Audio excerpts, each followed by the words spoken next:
Hey!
तारावया धरी अवतार विश्वतारावया अत्रीची अनुसया गरुड ऋतुकाळ हेमंत नक्षत्र रोहिणी शुक्ल पक्ष दिनी तिथी पौर्णिमा मास मार्गशीर्ष गुरु हा वासर उत्सव काळ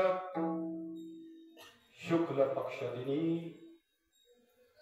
ऋतुकाळ हेमंत नक्षत्र रोहिणी शुक्ल पक्ष दिनी तिथी पूर्ण एका जनार्दनी पूर्णावतार एका जनार्दनी पूर्णावतार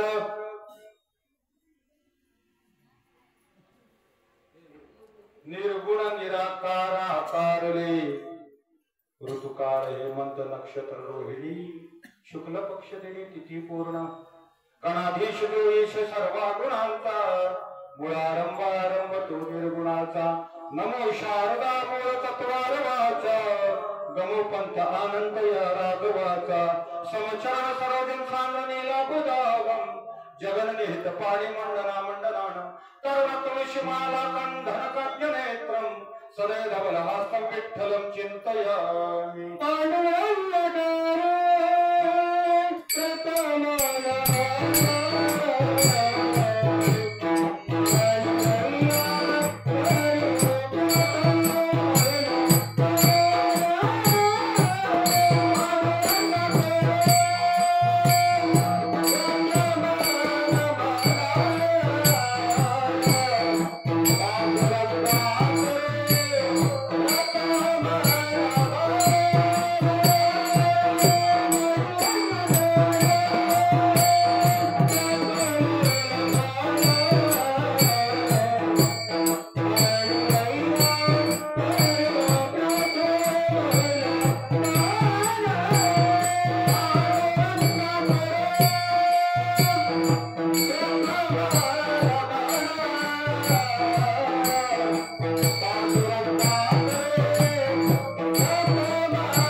सद्गुरु तुम नमामि मधुरुदय सद्गुरु जेणे तारुल हा संसार पुरु म्हणून विशेषात त्यागरुहिरी कावरी अलंकापुरी रम्य सिंहासनासं पदांभोज तेजास हृदि प्रदेशं विधींद्रादिदेवे सदा स्तूयमानं समाधिस्तमूर्ती भजे ज्ञानदेवं जयांचे केलिया स्मरण होय सकळ विद्येचे अधिकरण देवं श्री चरण श्री गुरूंचे नमस्कार आता धैर्यावतार विश्वतारा वया अत्रीची अनुसया गरोदर ऋतुकाळ हेमंत नक्षत्र रोहिणी शुक्ल पक्ष दिनी तिथी पूर्ण विठ्ठला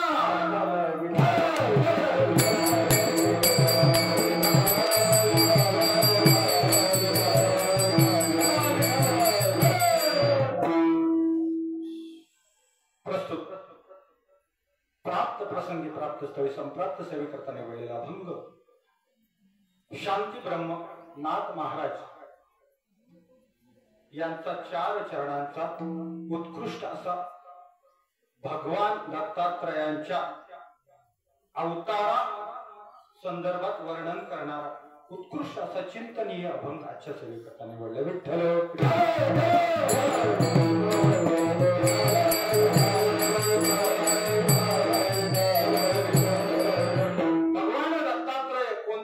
पौर्णिमेला अवतरित झाले या भूतलावरती याच यथायोग्य वर्णन नाथ महाराज या अभंगात करतात. शुक्ल पक्ष शुक्ल आहे, तिथी पौर्णिमा आहे, मास मार्ग शीर्ष आहे आणि असा निर्गुण निराकार भगवान परमात्मा आकाराला आला. या अभंगात नाथ महाराज भगवान दत्तात्रयांचं वर्णन करून सांगतात. या अभंगाचा सरळ साधा धावता भावार्थ आपल्या समोर मांडण्याचा प्रयत्न केला. विठ्ठल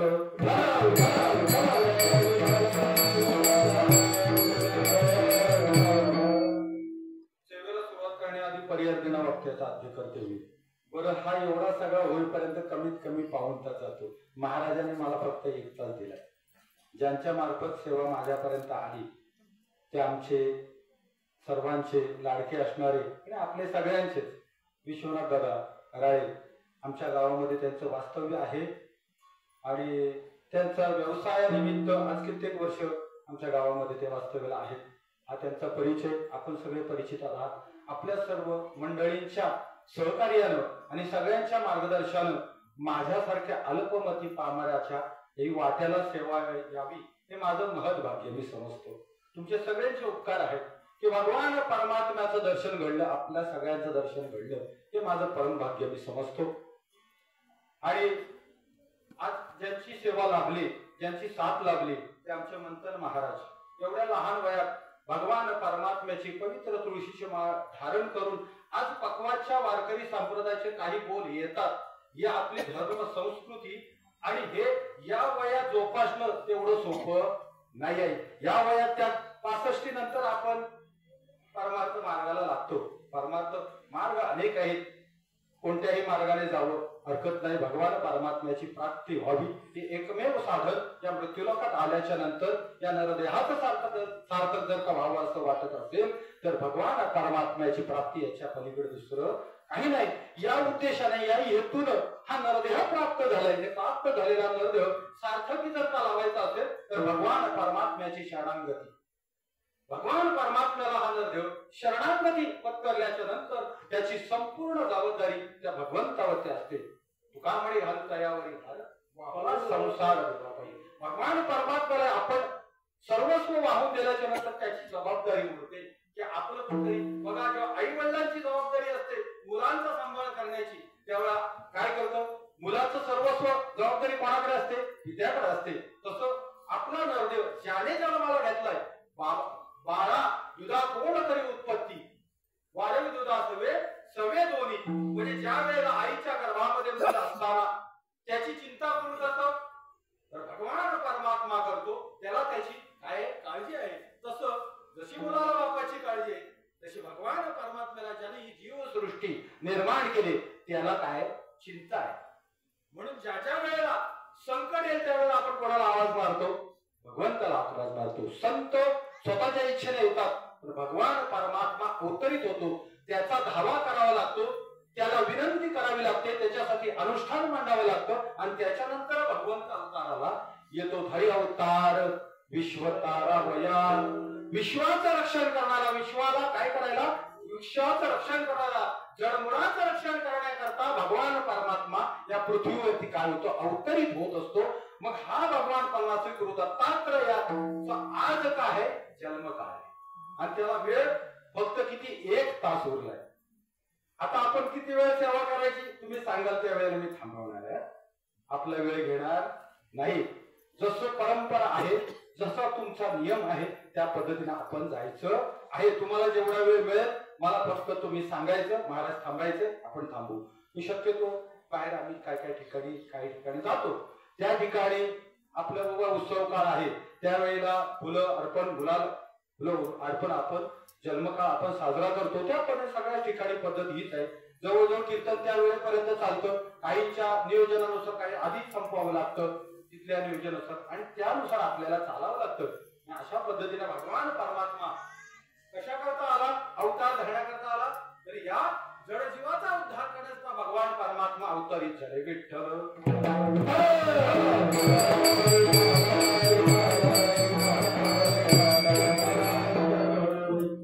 आता बरेच जन्मकाळ आपण इथे पाहिलेले आहेत. मंदिरच आपल्या वाडीमध्ये आहे. वाडीचं नाव सांगायला विसरलो. देऊळवाडी ना, देऊळवाडीच. मग ज्या वाडीचंच नाव देऊळवाडी आहे, बरोबर की नाही. कुठे शोधेशी रामेश्वर, कुठे शोधेशी काशी, हृदयातील भगवंत जाण हा हृदयात असली उभाशी. कायाही पंढरी आत्मा पांडुरंग, नांदतो केवळ भगवंत भगवान परमात्मा. याचं काय, हे मंदिर आहे. या मंदिरामध्ये भगवान परमात्म्याचं वास्तव्य असायला पाहिजे असं वाटत असेल तर सतत कीर्तयंतो भव, सतत कीर्तन पाहिजे, सतत नामचिंतन पाहिजे, सतत भजन पाहिजे, आणि तर भगवान परमात्मा आपल्या इथं आता येणार आहे. म्हणून भजन कीर्तन भगवंताला काय होतं, जेथे कीर्तनाची जातात तेथे पांडुरंग उभा. कीर्तन चांग होय अंगरूप, बरोबर ना. कलियुगामध्ये करावे कीर्तन, तेने नारायण देईल भेटी. भगवान परमात्मा कुठे भेट देणार आहे, या कलियुगामध्ये जर का उद्धार करायचा असेल तर भगवान परमात्म्याचं चिंतन, याच्या व्यतिरिक्त दुसरं काही नाही. विठ्ठल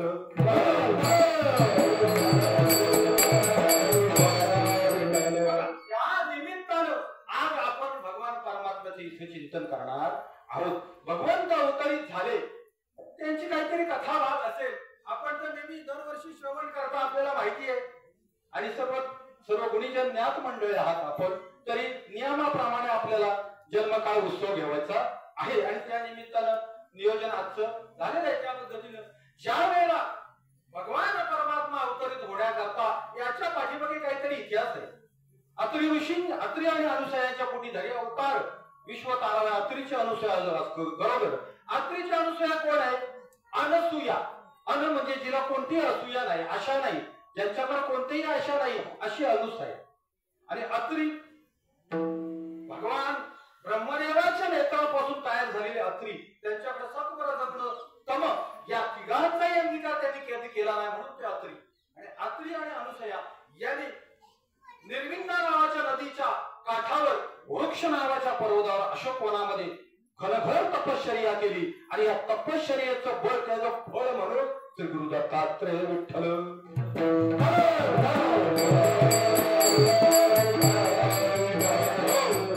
हा एक भाग आहे. आणि दुसरा एक कथा भाग आहे. फार वेळ त्याला जातो, परंतु आपण धावतं चरित्र घ्यायचंय. ज्या वेळेला शांडिला नावाची एक पतिव्रता होती, तिची बहिणी पतिव्रता होती, आणि दोघींमध्ये संभाषण झाल्याच्या नंतर पतिव्रतेचा जो गुणधर्म आहे, की पतिव्रतेमध्ये काय सामर्थ्य आहे, की भगवान परमात्म्याला थांबवण्याची शक्ती पतिव्रतेकडे आहे, बरोबर ना. पतिव्रतेचं सामर्थ्य काय, बरोबर ना.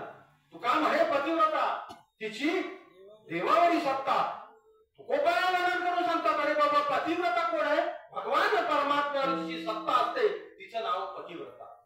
या पतिव्रतेच्या पोटी भगवान श्री गुरु दत्तात्रयाने काय घेतलं, अवतार घेतलाय. मग यापूर्वीची पतिव्रता होती, तिचं नाव शांडिल्ला. आणि शांडिल्ला ज्या वेळेला आपल्या पतीला घेऊन त्याच्या स्वइच्छेकरता भ्रमंती करत असताना एका साधू पुरुषाला काय लागला, धक्का लागला. त्या ऋषीला धक्का लागला आणि ऋषीला स्पर्श झाल्या कारणाने ऋषी क्रोधित झाले. आणि क्रोधित झालेल्या ऋषीने शाप दिला, शांडिल्ला तुझा पती उद्या सूर्योदयापूर्वी काय करणार आहे, मृत्युमुखी पडणार आहे. असा शाप ऐकल्यानंतर त्यापूर्वी शाप खरे होत होते, बरोबर आहे. पूर्वी सामर्थ्य होतं साधूच्या मुखाच्या, त्या वाणीमध्ये सामर्थ्य होते. त्याचं कारण काय, कधी खोटं बोलायचं नाही. पूर्वी खोटं बोलत नव्हते. आता कुठे दापोलीत आहे तर सांगतो, कुठे वाकोलीत आलो. मोबाईल मुळे आले ना जवळ, मोबाईल माणूस कुठं बोलतो नाही, जवळ आलोय. बरंच काय खोटं बोलता. येतं, नुकसान आपलंच आहे. बरोबर आहे. पूर्वी साधू संत मंडळी ज्यांच्या मुखातून कधी खोटं येत नव्हतं म्हणून त्यांच्या वाणीला धार होती. त्याचं कारण असं आहे, तुम्हाला पटवून देतो की ज्या वेळेला आपण खरं बोलत असतो, आपण ज्या वेळेला भगवान परमात्म्याचं चिंतन करत असतो, या मुखावटे या वाणीतून खरं बोलल्याच्या नंतर या कंठामध्ये विशुद्ध नावाचं चक्र सक्रिय होत असतं आणि त्याला सामर्थ्य प्राप्त होत असतं आणि त्या सामर्थ्यानं त्या वाणीला काय आलेलं असतं, तेज आलेलं असतं. म्हणून साधूच्या वाणीला तेज झालं. साधूने सांगितलं, उद्या पहाटेपर्यंत तुझा पती मृत्युलोकी बनणार आहे, मृत्यू पावणार आहे असं म्हटल्याच्या नंतर शांडिल्यला खात्री होते हे साधू आहे आणि यांच्या वाणीतून आलेलं एक एक अक्षर सत्य होणार आहे. म्हणून त्या क्षणाला ती मूर्छित पडली आणि तिला प्रश्न पडला, आता करायचं काय? उद्या सकाळी माझा पती काय होणार आहे, मृत्युमुखी पडणार आहे, मग आता काय करावं? मग त्या वेळेला त्या परिसरात त्या कुळामध्ये त्या काळामध्ये असणारे अनसुया नावाची जी पतिव्रता होती, या पतिव्रतेकडे तेवढं सामर्थ्य होतं. आपले पती बाहेरून आल्याच्या नंतर आवाज दिल्यानंतर मुसळाला वरच्यावर थांबवण्याचं सामर्थ्य होतं. बरोबर की नाही? आपल्याला कथा माहिती आहे, मुसळ कांडण करीत असताना आता कांडण नाही राहिलं. बरोबर, पूर्वीचे दाते नाही राहिले, कांडण नाही राहिलं, काही राहिले नाही. आता चक्के आल्यात गिरणीला, टाकले की गरम पीठ बाहेर ही येत आहे. मग वेळ लागतंय का? पूर्वी मुसळाने कांडायचे, ते धान्य बरोबर वेचून तयार करायचे, पाकडणं हे क्रिया असायची, म्हणजे सगळ्या क्रिया असायच्या आणि त्या पद्धतीने ते असायचं. त्या मुसळाला आपल्या पतीचा आवाज आला तिथं तू तिथंच थांब म्हटल्यानंतर थांबवण्याची तयारी कुणाची होती? त्या अनसुयाची होती. एवढं सामर्थ्य तिच्याकडे होतं, पतिव्रतेचं सामर्थ्य होतं. स्वामी काल गुरु भक्ती पितृवचन सेवापती हीच विष्णूची महापूजा, अनुभव नाही तुझ्या. दुसऱ्या भगवंताची कोणती सेवा करायची गरज नाही. पती जन्मला माझ्या उदरी मी तायाची झाली नवरी. पती कोण आहे? भगवान परमात्मा आहे. जगामध्ये कुठल्या तीर्थाला जायची गरज नाही. आपला पती जर घरी आहे, आपल्या पतीची मनोभावे सेवा करणं हे पतीचा पत्नीचा धर्म आहे आणि आपल्या पत्नीचं रक्षण करणं हे पतीचं कर्तव्य. दोघंही तेवढं तुल्यबळ आहे, दोघांचं तेवढंच कर्तव्य आहे. आपल्या पतीला कोणती कमतरता पडता कामा नाही याची दक्षता कोणी घ्यायची? पत्नीला घ्यायची आणि मग तिला ते सामर्थ्य प्राप्त होतं. मग त्यावेळेला अनसुयाने आपल्या पतीची सेवा केली होती आणि त्याच्यामुळे तिच्याकडे ते सामर्थ्य प्राप्त झालं होतं म्हणून ते बोलेल तसं घडत होती. आणि मग अनुसयेला बोलावून घेतलं आणि अनुसयेला झालेला प्रकार त्या शांडिल्यने सांगितला आणि शांडिल्यने झालेला प्रकार ऐकला होता. अनुसया म्हटले, काही घाबरू नको, तुझा पती उद्या मृत्युमुखी पडणार आहे आणि सूर्याला सुद्धा थांबवण्याची ताकद आपल्याकडे आहे. सूर्याला सांगितलं उगवू नको, पण हा थांबेल त्या क्षणाला. आणि हा प्रकार घडलेला प्रकार लक्षात आला. शांडिल्यच्या पतीला अनुसयाने काय केलं? जिवंत केलं आणि मेलेली माणसं जिवंत करते ही ख्याती अख्ख्या भूमंडळामध्ये पसरली, विश्वामध्ये पसरली आणि स्वर्ग लोकांपासून मृत्यू लोकांपर्यंत तर कैलासापर्यंत ही बातमी गेली. या भूमंडळामध्ये अशी सत्य पतिव्रता आहे, तिचं नाव अनुसया आहे आणि ही पतिव्रता आहे. ही बातमी कुठपर्यंत गेली? स्वर्ग लोकात गेली, भगवंतापर्यंत गेली आणि गेल्याच्या नंतर संपूर्ण ब्रह्मा विष्णू महेश या तिघांच्या पत्न्यांना प्रश्न पडला, या मृत्यू लोकांमध्ये असणारी ही पतिव्रता कोण आहे? आम्ही ब्रह्मा विष्णू महेश तिन्ही देवांच्या पत्न्या आहोत आणि आमच्यापेक्षा श्रेष्ठ अशी कोण आहे? आणि मग त्यावेळेला लक्षात आलं की बाबा कोणतरी नारद महर्षीने सांगितलं. त्रिकाल भ्रमंती करत असणारे नारद महर्षी त्यांनी ही बातमी दिली. अहो तुम्ही स्वतःला पतिव्रता समजताय आणि या भूमंडळामध्ये काय चाललंय पहा. म्हणाली जी अनसुया नावाची पतिव्रता आहे ती तुमच्यापेक्षा श्रेष्ठ आहे. असं म्हटल्यानंतर कोणाला असं वाटेल का माझ्यापेक्षा दुसरी एखादी पतिव्रता तयार झाली तर प्रत्येकाला वाटणार प्रत्येक स्त्रीचा गुणधर्म आहे. आणि म्हणून ते समजल्याच्या नंतर त्या तिघींनी ठरवलं, आपल्या नवऱ्याला सांगितलं, आदेश सोडला. आता आपण म्हणतो ना का हो कुठे चाललात, हे आणा ते आणा, बोलतोय की ना माऊली? हा, आपल्या पतीला ऑर्डर सोडतो की नाही, जा घेऊन या असं म्हणतो. मग तसंच घरी देव असले पण शेवटी त्यांच्या त्या पत्न्या होत्या. स्त्री हट्ट आणि बाल हट्ट पुरवावा लागतो. विठ्ठल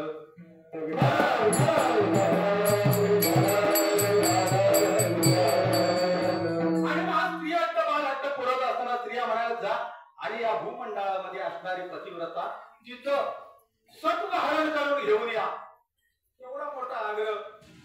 ब्रह्मा विष्णू महेश सरस्वती पार्वती लक्ष्मी या सगळ्या निघाल्या आणि देवाला सांगायला लागले. देवाने म्हटले त्या पतिव्रता आहे तिच्या नादाला तुम्ही लागू नका आम्ही काय कमी आहोत का, आम्ही पतिव्रता नाही का, आणि आमचं काय पातिव्रत्य नाही का, असे उलट सुलट प्रश्न विचारायला लागले. तर सगळे देव नाविलाज असतो खाली भूमंडळामध्ये आले. अनसोयीच्या त्या झोपडीमध्ये आले आणि तिथं येऊन अल्लक निरंजन भिक्षान देही.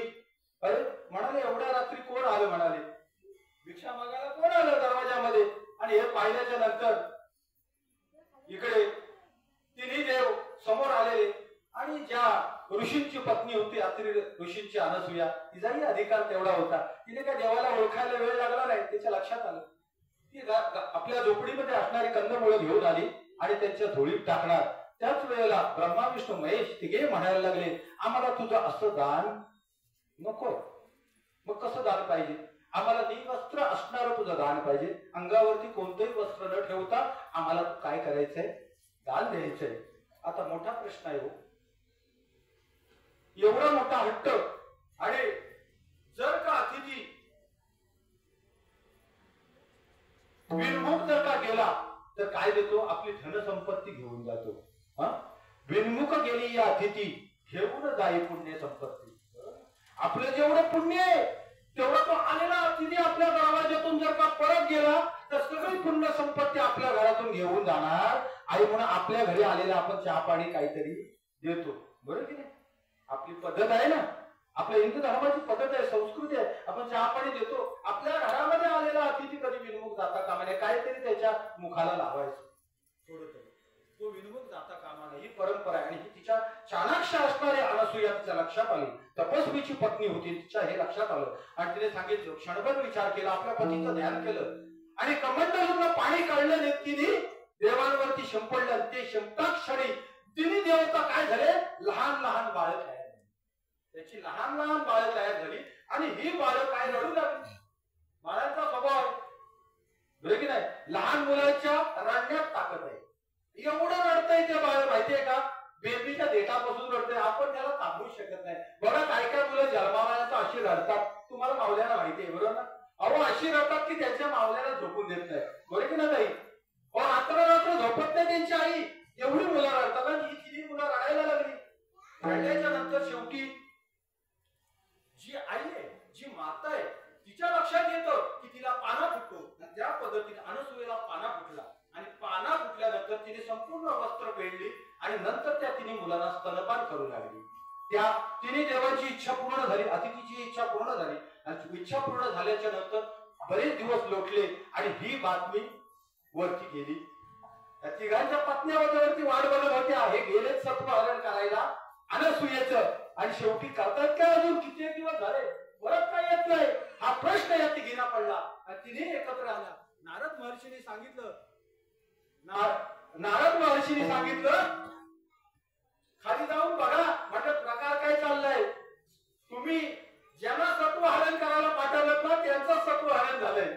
ते तिन्ही बालकं पडून त्या अनसुयेच्या घरामध्ये पाळण्यात झोका घेत आहेत. म्हणाले जा आणि तुमच्या नवऱ्याला घेऊन या, ताब्यात घ्या म्हणे. पहिलं नारद ऋषी नारायण नारायण कुठं जाल तिकडे कळे लावायच्या मागे सांगायला नको, त्रिकाल भ्रमंती करणारे नारद महर्षी त्यांना सांगायला नको. नारद म्हणजे कुठे आग लावायची असेल तर पहिलं म्हणून त्याला काय कळीचा नारायण. आणि हा सुद्धा विणा नारायणच आहे. त्याला सुद्धा एवढा गर्व झाला होता गायनाचा. भाग केव्हा तरी आल्या तर सांगू, आता वेळ आपल्याकडे कमी आहे, बरोबर की नाही. आणि मग ते नारद महर्षी यानंतर गेल्याच्या नंतर तिघी निघाल्या. आता म्हणायला आपल्या नवऱ्याला आपल्या घरी आणायला पाहिजे, बरोबर की नाही.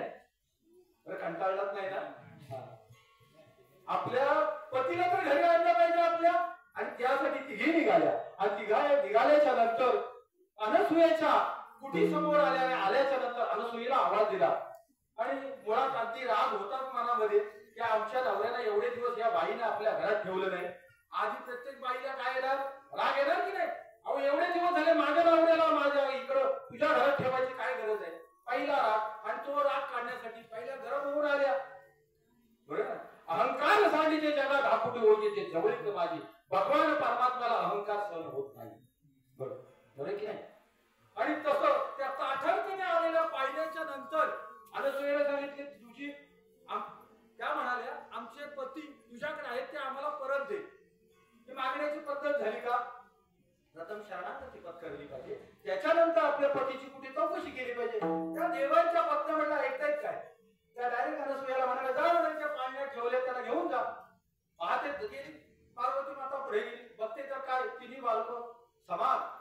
कुठला ब्रह्मा कुठला विष्णू कुठला महेश, आता दुसऱ्याच्या नवऱ्याला स्पर्श करावा तर आपलं पातिव्रत्य भंग होतं, आपलं सत्व हरण होतंय. विठ्ठल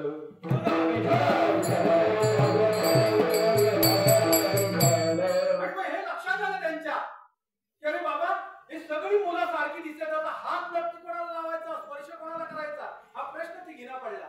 आता ती परत आली, आल्यानंतर त्या दोघींनी चर्चा केली, लक्षात आलं अरे बाबा या तिन्ही मुलं ही कशी आहेत, सारखी दिसतात. आता हिला शरण गेल्याशिवाय पर्याय नाही, कोणाला, अनसुयेला. हिला शरणागती हिच्याकडे पत्करली, लोटांकडे घातलं, नमस्कार केला आणि म्हटलं आमचं चुकलं, आम्हाला क्षमा करा आणि आमचे पती जशी होती तशी आम्हाला परत करा. त्या माऊलीला विनंती केली. अनसुयेला नम्रतेची भाषा समोरचा समजतो, बरोबर नाही, ताठरतेची भूमिका चालत नाही. मग नम्रता तिच्या अंगात आल्याच्या नंतर अनसुयेने आपल्या कमंडोलीतलं पाणी काढलं आणि त्या तिन्ही मुलांवर शिंपलं. शिंपल्याबरोबर ब्रह्मा विष्णू महेश जसे होते तसे झाले. विठ्ठल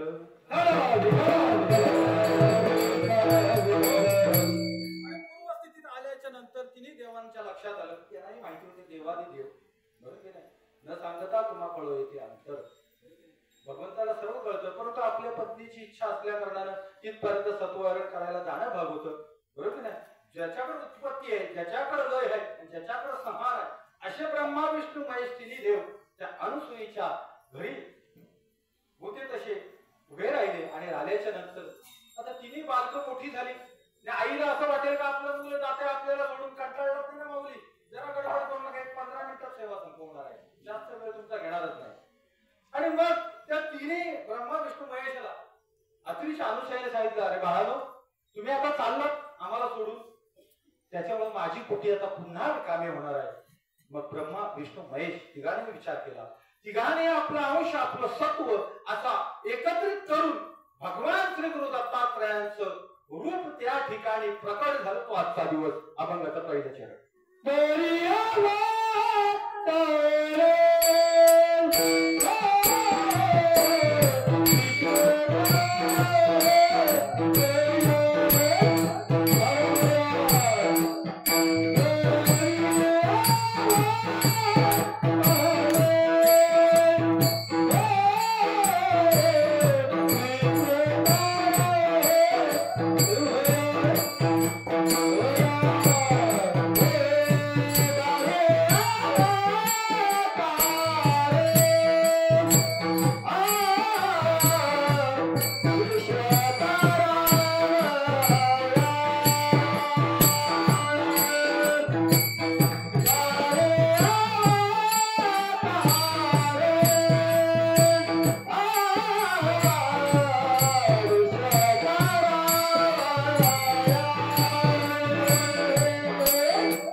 बरोबर की नाही? सगळे चरण सोडवण्यासाठी आपल्याकडे वेळ पाहिजे. कधीतरी पुन्हा संधी दिली तर आपण पाहूया, बरोबर ना? थोड्या वेळात 15 मिनिटात आता आपण सेवा संपवायची आहे. भगवान परमात्मा ज्या ज्या वेळेला धर्माला ग्लानी येते त्या वेळेला भगवान परमात्मा अवतार घेत असतो. श्री गुरु दत्तात्रयाने असा अवतार घेतला. असे 33 कोटी देवता आपल्याकडे, बरोबर की नाही? आता इथं दत्ताचं मंदिर आहे, आपण दत्ताला मानतो, बरोबर. त्याच्या व्यतिरिक्त आपण कुठल्या देवाला मानत नाही, अशा प्रकारे भाग नाही. परंतु आपली श्रद्धा दत्तावरती, आपण दत्ताचं मंदिर. माझ्या गावामध्ये हनुमंताचं मंदिर आहे. आमच्या वाडीतल्या मंडळीने हनुमंताचं मंदिर बांधलंय, कुणी रामाचं मंदिर बांधलंय, कुणी कृष्णाचं बांधलंय, कुणी विठ्ठलाचं बांधलंय. मग सगळे देव आपण वेगवेगळ्या पद्धतीने भजले तर आपुला तो देव एक करून घ्या बा, ये नेहमी जीवा सुख न. आपुला तो एक देव करून घ्या,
पाहिजे 33 कोटी देव. मला सांगा, प्रत्येक दिवशी एका देवाची जर का भजन पूजन करायचं ठरवून, नामस्मरण करायचं, अख्खं आयुष्य संपेल, पण देव संपतील काय? बघा तुम्ही हिशोब करा. वर्षाचे दिवस किती? 365. माणसाचं आयुष्य किती? 100 वर्ष. 33 कोटी पूर्ण होतात का? बघा. म्हणजे आपल्या आयुष्यभर जरी प्रत्येक दिवशी एका देवाचं जर भजन केलं तर अख्खं आयुष्य संपून जाईल, पण एका देवाची प्राप्ती होणार नाही. म्हणून देव, या भगवान परमात्म्याचं जे स्वरूप आहे ते एकच आहे. गुरुतत्व हे एक आहे. गुरु दत्तात्रय म्हणजे देवांचेही देव, ब्रह्मा विष्णू महेश ज्या ठिकाणी अवतरित झाले तो भगवान परमात्मा. इथंच तो परमात्मा, तो परमात्मा तोच आहे, त्याच्या व्यतिरिक्त कोण नाही, तो एकच आहे. तोच विठ्ठल आहे, तोच हनुमंत आहे, तोच कोण आहे? कृष्ण आहे, तोच राम आहे. या स्वरूपाने ज्या वेळेला त्याच्याकडे आपण पाहू ना, या जगामध्ये भगवान परमात्मा एक आहे, त्याची प्राप्ती झाल्याशिवाय आपल्याला होणार नाही. विठ्ठल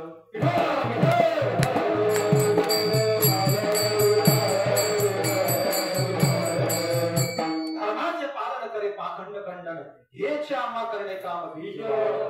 हा धर्म, हिंदू धर्माचं संरक्षण रक्षण करण्याचं कार्य कोणाचं आहे? आपली जबाबदारी, आपलं कर्तव्य.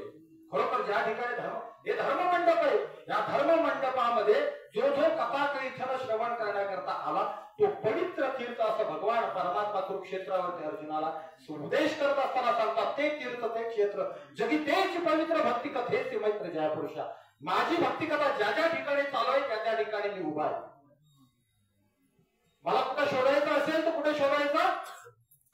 ज्या ज्या ठिकाणी माझं नामचिंतन, भजन, कीर्तन, पूजन, कथाभाग चालू आहे त्या ठिकाणी मी उभा आहे. बरोबर ना? माझी भक्त राहती तेथे अर्जुना मी उभा तिथे. मला शोधायचं असेल तर त्या ठिकाणी शोधा ज्या ठिकाणी भगवान परमात्म्याचं चिंतन आहे. भगवान परमात्म्याचं चिंतन कुठं आहे? आज देऊळवाडीमध्ये आहे. हे धर्ममंडळ, हे पवित्र स्थान झाले आता. बरोबर? कशामुळे पवित्र झाले? साधू संत येते घरातोची दिवाळी दसरा. संत संगतीचे काही सांगू सुका आपणा पारिके नाही तिथे. आज संत मंडळी, आज तुम्ही इथं बोलवलेले आहेत, वारकरी बोलवलेले आहेत, बरोबर की नाही? कशा करता? भगवंताचं चिंतन करण्यासारखा. आणि त्यामुळं भगवान परमात्मा अर्जुनालाच का सांगतो? इतर कोण नव्हते का त्यावेळेला? पांडवांमध्ये नव्हते का? होते. कौरवांमध्ये नव्हते का? होते. मग भगवान परमात्म्याने अर्जुनालाच का गीता सांगितली? त्याच्या मागचा उद्देश काय? अर्जुनासारखा श्रोता नव्हता, बरोबर ना? सर्वांगाचे कान केले त्याने, बरोबर ना? परीक्षित राजाने 7 दिवसामध्ये भागवत श्रवण केलं आणि मोक्षाच्या प्राप्तीपर्यंत गेला. मग सर्वांगाचे कान ज्याने केले, भगवंताची कथा सांगताय, आपण पवित्र आहे असं आपण वर्णन करत नाही. आपल्या जवळचे आपण काय सांगत नाही. जे संतांनी वर्णन केले, जे गीतेत वर्णन आहे, जे भगवान परमात्म्याने उल्लेख केला, म्हणून भगवंताची कथा शांत चित्ताने श्रवण केले. खरोखरच मला समाधान वाटलं. आपण एकाग्रतेने आज एवढ्या आनंदाने उत्साह एवढा साजरा करता येईल. काही ठिकाणी गेलो ना माऊली तर एकाएकाला आणून बसवावं लागतं. कुठे काही गावात गेलो ना त्याला कथा कीर्तन माहिती नाही, भजन माहिती नाही, टाळ वाजवता येत नाही एवढ्या एवढ्या मुलांना. ही मुलं आज धर्म मंडपात बसलेत ना, हे उद्या भारताचे नागरिक आहेत आणि हे संस्कार आणि तुमची संस्कृती टिकवणार आहेत. विठ्ठल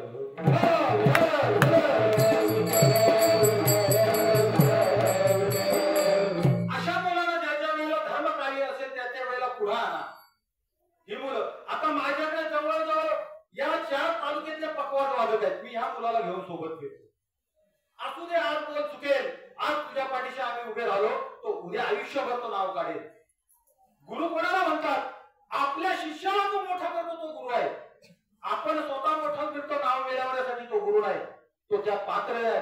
गुरु शिष्याचं शोषण करता कामा नाही, ही परिस्थिती आहे. मग आपल्या विद्यार्थ्यांना, आपल्या मुलांना आपण पुढे आणायचंय. आपल्या वाडीमध्ये एखादा मुलगा होतकुरे शिक्षण घेत असेल, त्याला कुठेतरी काही कमी पडत असेल, असे सत्कर्म करा, मोठमोठे कार्यक्रम करून आणि त्याला कुठेतरी पैसा खर्च करण्यापेक्षा अशा मुलांना, गरजू विद्यार्थ्यांना पुढे आणा. त्याला शिक्षण द्या, उच्च शिक्षण करा, त्याला डॉक्टर, इंजिनियर, वकील बनवा. तो मुलगा आपल्या वाडीचं रक्षण करेल, आपल्या देशाचं रक्षण करेल, आपल्या गावाचं रक्षण करेल, आपल्या तालुक्याचं रक्षण करेल. हे कार्य आपलं, ही संस्कृती आहे आणि याने आपण पुढे गेलं पाहिजे, बरं की नाही? फक्त आता काही गावामध्ये मी ऐकलं की तिकडून त्यांनी अप्सरा आणल्या होत्या नाट्या आणायला. गावाचं काय मंदिराचं उद्घाटन होतं, 2 लाख माऊली खर्च केले. त्या गरीबाच्या मुलाला 5-5 पुस्तकं वह्या वाटल्या असतं ना, त्या मुलांनी स्मरणात ठेवलं असतं की अमुक अमुक दाता होता, त्याने आम्हाला कुठेतरी आमच्या शिक्षणासाठी सहकार्य केलं. खरोखर ज्याच्याकडे अति पैसा म्हणजे खरोखर कमवलेला असेल, दान धर्म करायचा असेल ना, अशा मुलांना समाधानी करा. अशी मुलं गरजू असतील त्यांना आणा जवळ. तोच दत्त आहे, तोच प्रत्यक्ष आहे, तेच दान आहे. विठ्ठल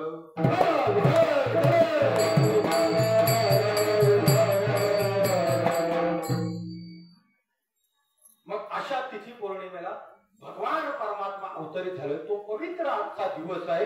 हे अभंगाचं द्वितीय चरण नाथ महाराज सांगतात. तो काळ हे मानतो क्षेत्र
तिथी पूर्ण. अशा तिथीला भगवान दत्तात्रयांचा आज अवतार होणार आहे आणि त्या आता अवताराच्या दिशेला आपण वाटचाल करत आहोत.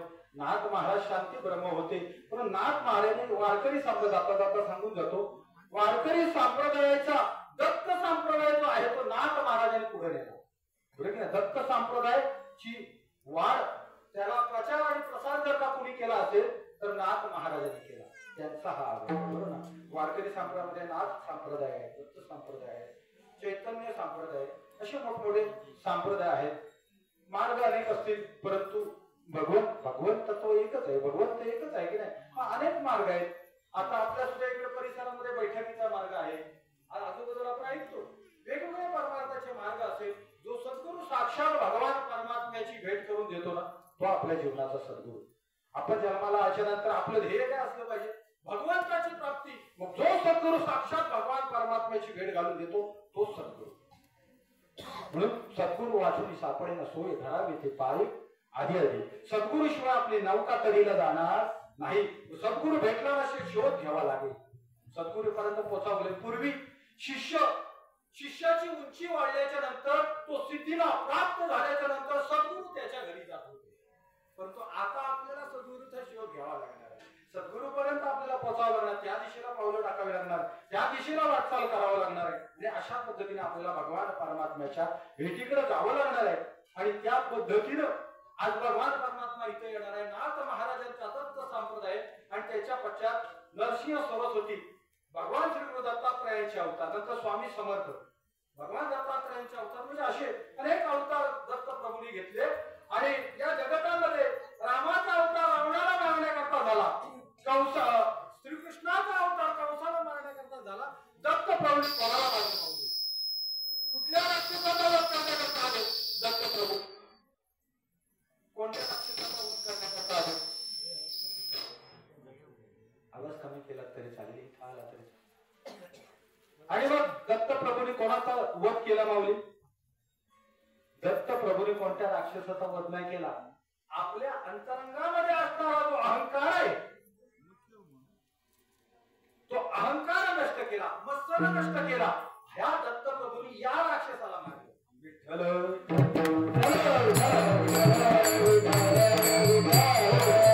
अहंकार सांडीचे जगा दाखवते म्हणजे ती जवळीक माझी. भगवान परमात्म्याला जर का जवळ करायचं असेल तो व्हावी लहानावणी लहान. मुंगी होऊन साखर खावी म्हणतात ना. गोड बोलावं, लहान व्हावं, फार मोठं व्हायला जायचं नाही. बरोबर नाही. अहंकार सांडीची जागा दाखवते होती ती जवळीक माझी. मला जवळ करायचं असेल अहंकार सोडावं लागते. आणि तेवढेच आपण नेमके पकडून ठेवतो. मी आणि माझं मरेपर्यंत सुटत नाही. मी आणि माझं हे कधीही सुटत नाही. जो जो जीव जन्माला आलाय, जो ज्ञान अज्ञानी आहे आणि तो जीव मी आणि माझं सोडत नाही. म्हणून सद्गुरूला शरणागती पत्करून ज्ञानाची प्राप्ती अंधकारा करून ज्ञानाची प्राप्तीकडे आपण वाटचाल करायची. आणि त्यासाठी हा नरदी आहे. एकदा सगळ्यांनी मोठ्याने भगवान परमात्म्याचं भजन करायचंय. विठ्ठल पार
ऋतुकाळ हेमंत नक्षत्र रोहिणी शुक्ल पक्ष देणे तिथी पूर्ण तिथी पौर्णिमा मास मार्गशीर्ष गुरु हा वासर उत्सव काळ. आपण 2 चरण पाहिली, पुढची चरण आपण धावती घ्यायची, फक्त जाता जाता त्याला स्पर्श करून जायचंय. गुरु हा वासर उत्सव काळ.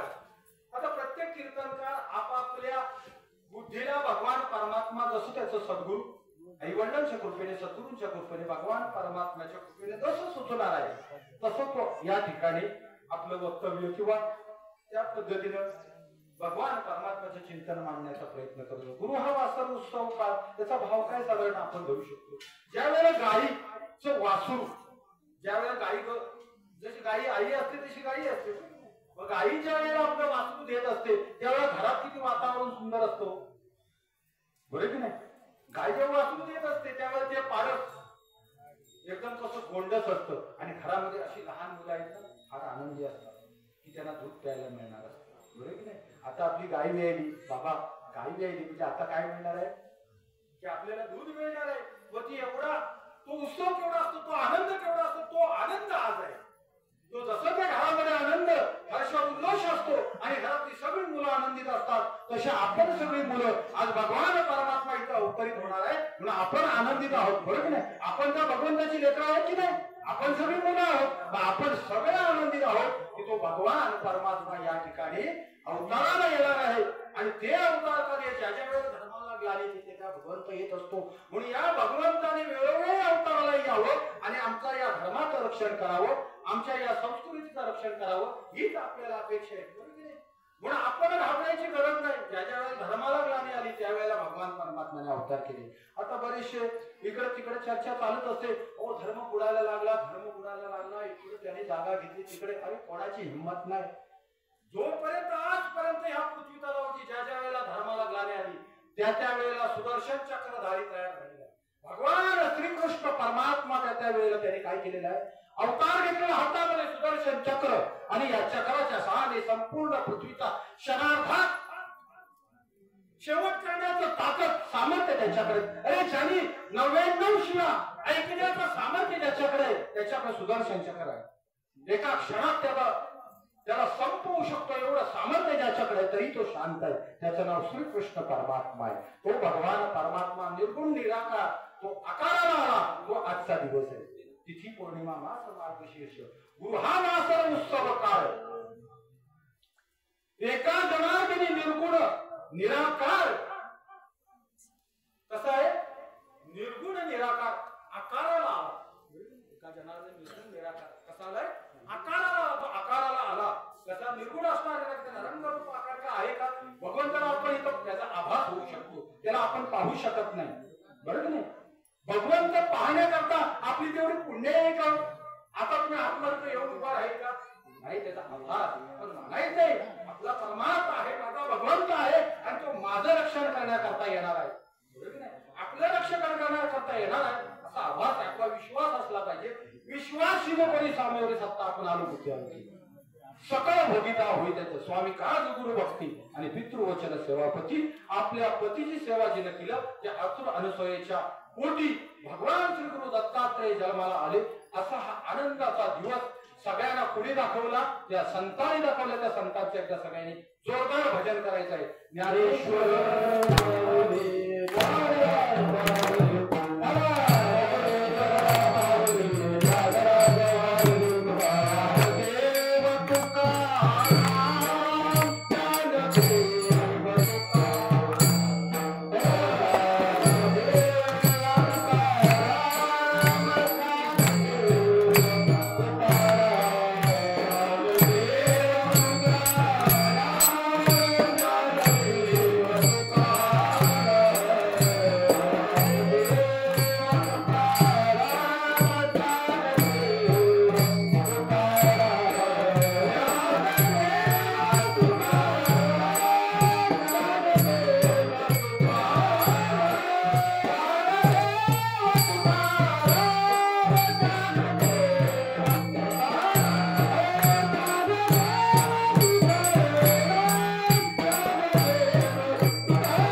ऋतुकाळ हेमंत नक्षत्र रोहिणी शुक्ल पक्ष दिनी तिथी पूर्ण तिथी पौर्णिमा मास मार्गशीर्ष गुरु हा वासर उत्सव काळ एका जनार्दनी पूर्णावतार निर्गुण निराकार आकारली ऋतुकाळ हेमंत नक्षत्र रोहिणी शुक्ल पक्ष दिनी तिथी पूर्ण अशी पूर्ण तिथी असणारा भगवान परमात्मा निर्गुण निराकार आज आकाराला आला त्याचा उत्सव काळ सगळ्यांनी खरोखर तुम्हाला कोटी कोटी धन्यवाद देतो सेवेला पूर्ण विराम देण्याआधी खरोखर श्रोते मंडळ छान भेटलं आणि म्हणून मला भगवंताने काहीतरी सुचवलं दया क्षमा शांती तिथे देवाची वस्ती आहे ना जिथे शांतता आहे जिथे दया आहे जिथे क्षमा आहे आणि त्या ठिकाणी भगवान परमात्म्याचा वास आहे मग ज्या ठिकाणी शांतता असेल तर भगवंत तिथं निश्चित आहे हे समजायचंय जिथे शांतता आहे कीर्तन हे असंच आहे आपण कुठून तरी एखादा वक्ता बोलवला शांतता सगळ्यात प्रिय शांतता असेल तर काहीतरी समोरच्याला सुचेल आता मला सुद्धा तुमच्या चेहऱ्याकडे बघून काहीतरी सुचलं मी काही ज्ञानी नाही आणि मोठा कोण महात्मा नाही बरोबर ना आपल्या जवळच आपले आहेत महाराजांची कृपा आमचे दादा असल्याच्या गावामध्ये त्यांच्या कृपेने आम्हाला ही सेवा मिळाली तुमचं दर्शन झालं भगवंताचं दर्शन झालं तुम्हाला कोटी कोटी धन्यवाद देतो अशी लहान मुलं यांना कुठंतरी तुम्हाला माझी एक विनंती आहे आलं म्हणून क्षमा करून बोलतो की अशी मुलं कुठेतरी पकवाज क्लास एखाद्या कुठं चिंता न करता जिथे असेल तिथं मुलांना पाठवता आली तर पाठवा आपल्या आळंदीमध्ये सुद्धा बरीचशी मुलं आता तालुक्यातली आहेत तालुक्याच्या प्रबोधनकार कमिटीवरती आम्ही आहोत ज्या ज्या वेळेला अशा मुलांना तुमची गरज भासेल कुठेतरी आळंदी पंढरपूर या ठिकाणी जर का या वारकरी शिक्षणाकरता जर का पाठवावं असं वाटत असेल तर तेथे संपर्क आपल्याकडे आहेत असे जर कोण इच्छुक असतील तर त्यांनी आमच्याकडे संपर्क साधला काय हरकत नाही आमचे राळेदादा आहेत यांना जरी बोललात तर तो कॉन्टॅक्ट आपला होऊ शकतो तुम्हाला कोटी कोटी धन्यवाद देतो ज्यांनी विनयाची साथ दिली ते करंजाळी गावचे सुपुत्र आमचे दशरथदादा बोलटे त्यांना कोटी कोटी धन्यवाद देतो आमचे राणे महाराज त्यांनी आज उत्कृष्ट अशी साथ दिली त्यांना कोटी कोटी धन्यवाद देतो आमचे रोहित दादा जाकर सुंदर गवई आता तालुक्याच्या तालुक्यामध्ये आज त्यांचा प्रवास सुरू आहे त्यांचे वय तसं म्हणायला गेलं खूप लहान आहे तरी आणि तरी त्या सेवा करत धन्यवाद देतो आमचे रवी महाराज यांना तर फक्त सूचना द्यायची की कधी कार्यक्रमाचं नियोजन करतात त्यांची मुलगी कीर्तनकार आहे मुलगा पकवाचा जात आहे दोन्ही प्रपंच म्हणजे कुटुंबात एकही माणूस असा नाही की तो वारकरी नाही तो वारकरी क्षेत्रात सगळ्यांच्या गळ्यामध्ये भगवान परमात्म्याची तुळशीची पवित्र माळ आहे आणि त्याच्यामुळे संपूर्ण कुटुंब त्यांचं कसं आहे भक्ती मार्गाकडे वळलेलं आहे आणि आपण ही सगळी मंडळी भक्तीच्या मार्गामध्ये ह्या ब्रह्मरसामध्ये लावणी मृदुंग श्रुती टाळ घोष शेव ब्रह्मरस भगवान परमात्म्याचं हे काय नामचिंतनाचं जे काही गोडवा आहे हे काय जे काही अमृत आहे बरोबर ना हे अमृत प्राशन आज आपण करतोय म्हणजे आपण फार मोठे भाग्यवान तुमच्यामुळे मला हे भाग्य लावलं आणि म्हणून कोटी कोटी सगळ्यांना धन्यवाद देतो आणि सेवेला पूर्ण विराम देतो.